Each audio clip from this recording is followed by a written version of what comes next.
Conferência de imprensa com Chris Rodesch, apurado para a final do Indoor Oeiras Open. Chris, many congrats for the win. How does it feel to be through to the final?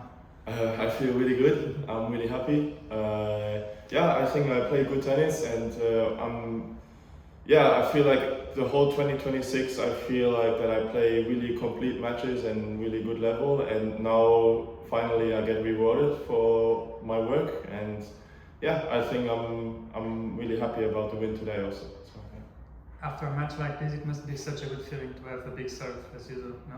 Yeah, I think, it was helping me for sure today. He was so good in the rallies. But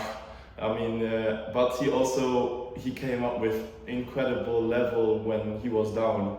And that was the key for him, I think, today for staying in the match for so long. Then I think what I can be really proud of myself today, that I kept believing in my serve and in my forehand and in my game, and I think that's the most important thing about winning today.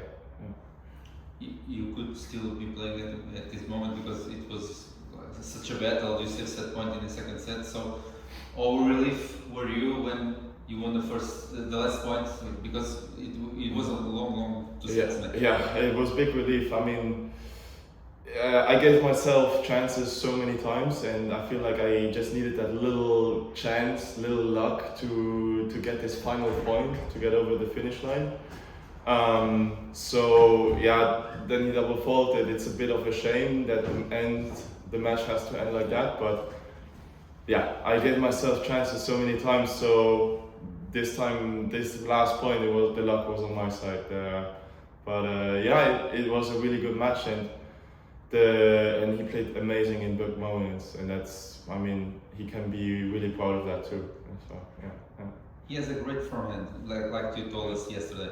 But you didn't seem afraid to go to the forehand because you switch forehand and backhand like the same times, I would say. So what was the strategy for you? Because you even come to the net a lot in his forehand. Yeah, I think it was really tricky to play him today because his backhand was also amazing, and he was really solid in his backhand. And from the last match I played him in Davis Cup, I feel like his serve improved a lot and his backhand improved a lot. So in the match I realized, okay, I have to give him a little bit different looks because he was sometimes also missing a bit on his forehand. Then he made some mistake on his backhand, but it was really high level. Once he made one mistake, then he went back to being really solid on both sides. And it was just key for me today to keep locked in and have different looks, sometimes use the slice and sometimes mix up my serve. And I think that was the most important part tactically today, to mix up things. There was a nice crowd, even though there were no Portuguese players on this match. Are you happy to play with the crowd?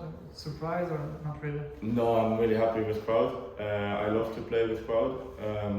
I'm so happy they came all out.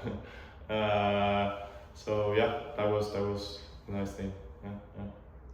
You were almost flawless at the net. I think the only mistake you made, it was like one of the last points, 6-0 or something in the second set tie, right? Is maybe a Jill Muller effect to be so good at the net? For sure. I work with him also on volleys. We work so much on coming forward. We could call it a Jill Muller effect. Why not?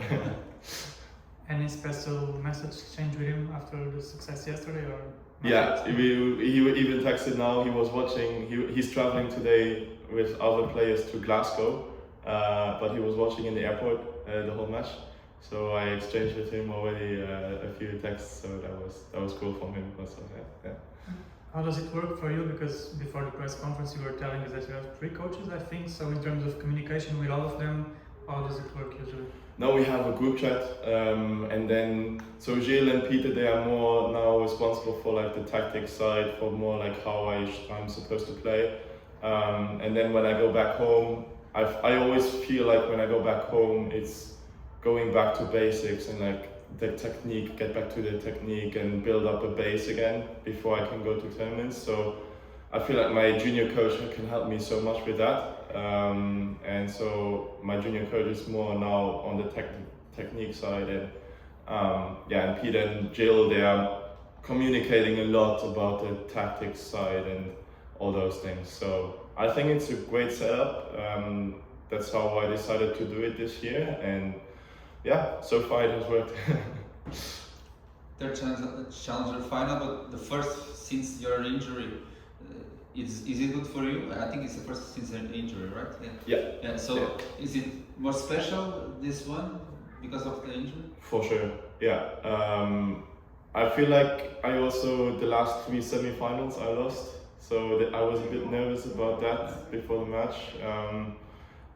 There was a bit of a streak, like that I lost the semi-finals, like from winning my first challenger to now I lost 3 semi-finals. So that was huge for me also mentally to get over that hurdle. And yeah, I'm just really happy to win it today because there were some mental challenges for sure. Yeah.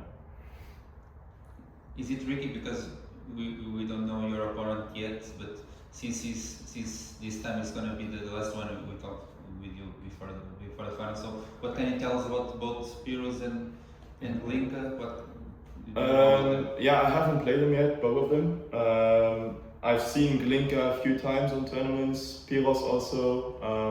Piros, I feel like is a very solid player.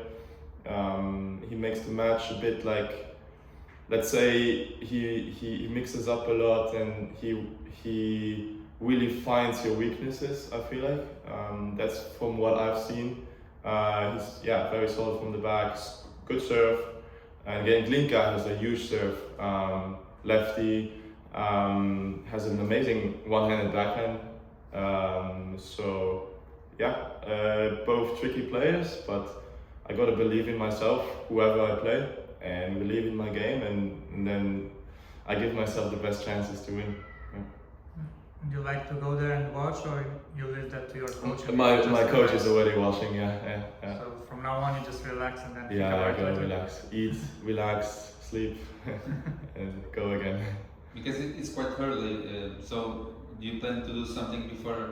Do you always do something before a great match, or you just lay out and? No, I have to rest. I feel like it was a very intense match, so I just need to relax and keep my head away from tennis a bit, watch some other stuff on YouTube or Netflix, and then go again tomorrow. Yeah. But did you sightseeing already, or sightseeing? Yeah. No, not yet. When you're at tournaments, you have no time there. Like you have to relax. Like it's really important.